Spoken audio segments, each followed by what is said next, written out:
Hello and welcome. I'm Brooke Reinl with the Carmen Group, and I'm excited to think together with you for influence and success.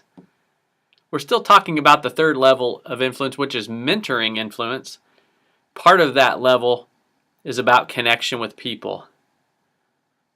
In John Maxwell's book, Becoming a Person of Influence, he uses the illustration of a train yard. You'll see lines of cars hooked together on a track just sitting there at the train yard.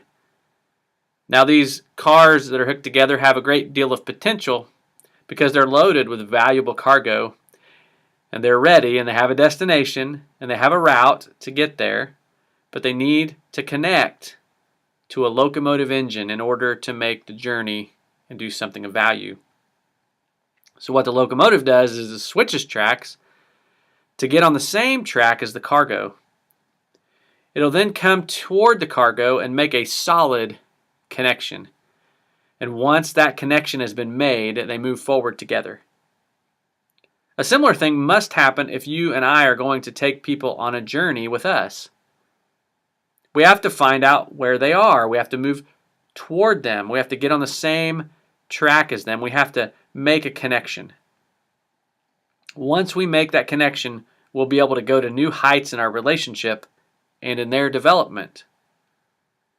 The road to where you and others want to go is always uphill, and connection can help the momentum of that climb. So today let's explore an influencer connects with people. There's two pieces to connection that we need to discuss today, and that first one is credibility. The second one is communication. Credibility plus communication equals connection. Credibility comes in a few different ways. When we connect with people, it goes deeper than words, and nothing much happens through us until it happens to us.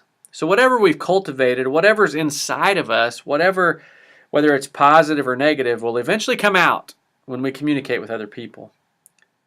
Now, that internal message will either build or reduce credibility. Who we are makes a difference. So credibility is built and established by who we are and what's inside. Ralph Waldo Emerson said it well when he said, "What you are speaks so loudly that I can't hear what you say." Another thing that helps credibility is your motive for others. On a mission trip we took to Mexico, we arrived to begin building a house, a simple house, a small house for a family of 4. They were living in a shack that was kind of put together with tin scraps and pallets of wood. Now, when we first arrived on the scene, it was pretty amazing because our crew connected so quickly with the children in the family. The reason we connected so quickly, I believe, is because we were there to serve them, to give our time, to give our resource. And even though we didn't speak the same language at all, our credibility went a long way in that unforgettable connection. Next to credibility, there's another piece that we add to it that makes a difference for the connection that we make with others, and that is communication. Credibility plus communication equals connection. Now, to use our earlier example, credibility opens the way and gets us on the same track. But communication is the locomotive and the railroad track and the pathway to get where we're going. Now, there are several reasons, a number of reasons why people connect when they communicate. Let's talk about those. People listen because of relationships, because of who you know. Sometimes people connect with you simply because you've had an encounter or a friendship with someone they want to know more about. People first connected with Dr. Phil McGraw because he knew and connected with Dr. Mehmet Oz. It was Dr. Phil's friendship with Dr. Oz that gave him instant credibility for people to listen and connect with him. People sometimes listen because of your sacrifice, because of what you have suffered. Mother Teresa could talk about the sanctity of life and the value of people, and no one would dare challenge her because of what she had sacrificed and endured for people. Often people listen because of what you know, your insight. In America, we listen quickly when we hear a quote from Ben Franklin or Mark Twain, for instance, because their insight always just seems right. People listen because of experience, what you have achieved. This is why Jack Welch can travel the country as perhaps the most successful CEO of all time with General Electric, and people will flock to hear him and buy his books because of his good success and experience. People listen because of our abilities, what we're able to do. Great athletes don't know much about commercials, but they make them all the time because people connect based on the abilities they've displayed. So they do a commercial for some product and we say, okay, Michael Jordan, Peyton Manning, Serena Williams, Tiger Woods, what else do you want us to buy? Another reason people listen when we communicate is because of intuition. People listen because of what you sense. They know you have a good sense of what's needed and that you're committed to getting a good result by your intuition, and they jump on board. People listen because of character, because of your integrity, because of what you stood for. Reverend Billy Graham had that kind of connection because of the character of his life for so many decades. Another reason people listen is because of humility, because of your heart. People know you want to serve people, so your motive is extremely attractive. Your humility is a draw. People listen because of relevance, because you identify with their needs.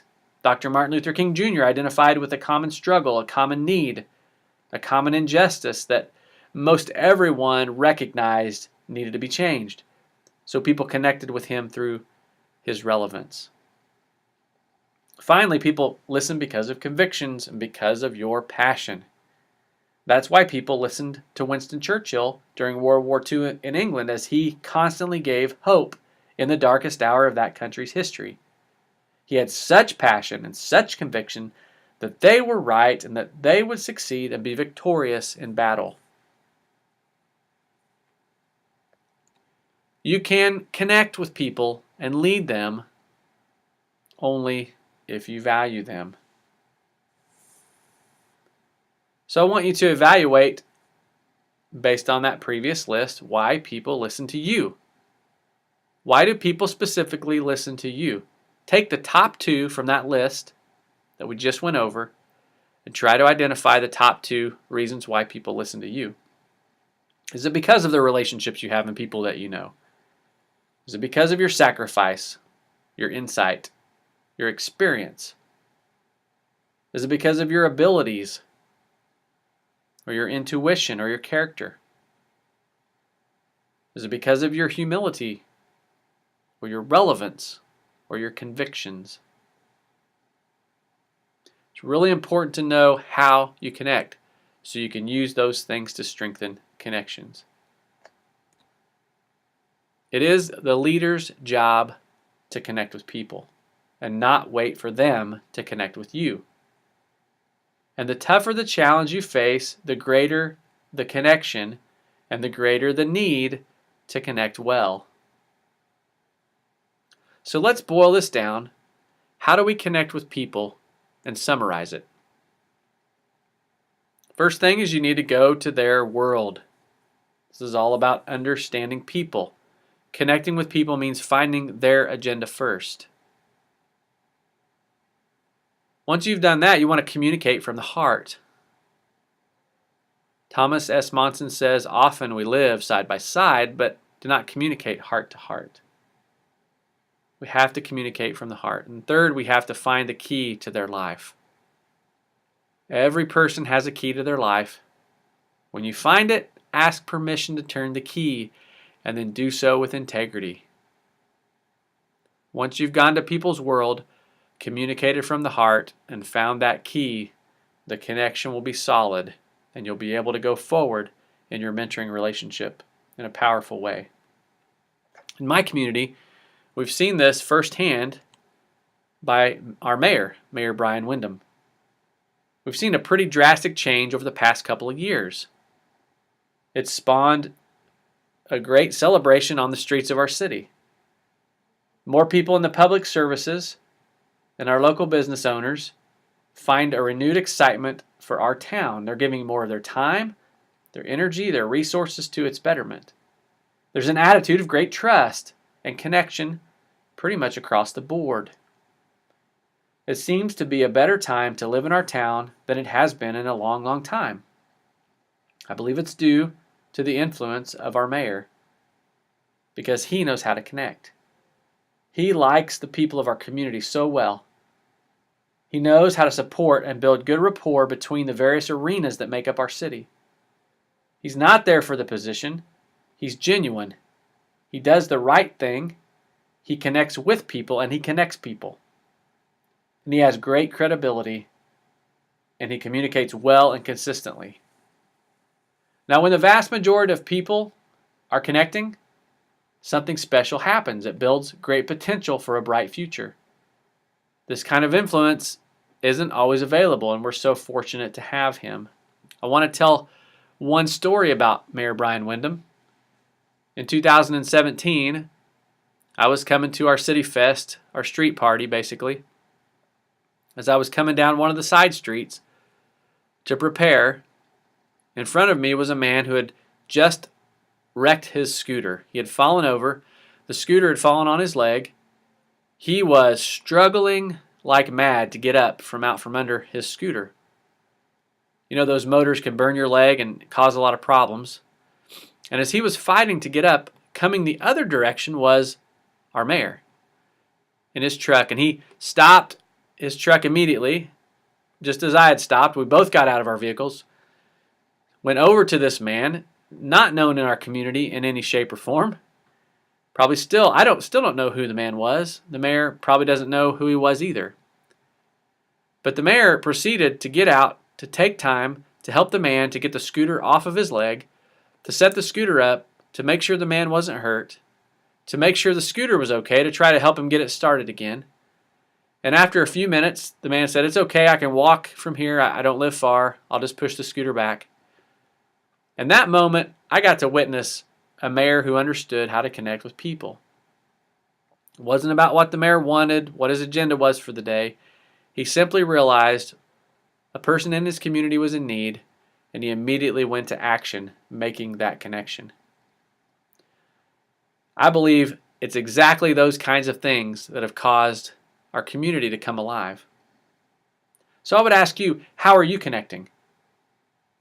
Where do you need to grow? Who would it most help to connect with right now that would bring the most change for good in your family or organization? Take what you've learned here and begin applying it for a great result.